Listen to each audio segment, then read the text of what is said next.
Mtakula jeuri yenu.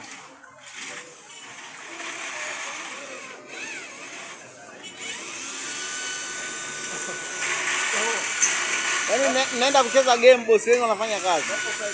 Ametuacha kazi yule. Haya. Ametaka kumaliza game, ndio maana maji. Wao wao waita kazi kaenda game. Si kwani nyinyi mlikuwa? Tumeloa kazi tukapitia kule hivi. Hamkujua ana kazi, anatakiwa asaidiwe. Sasa mara dakika 5.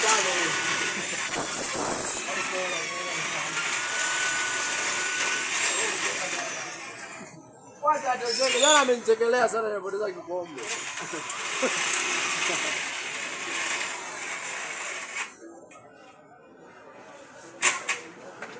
Hata mna maisha magumu. Yes.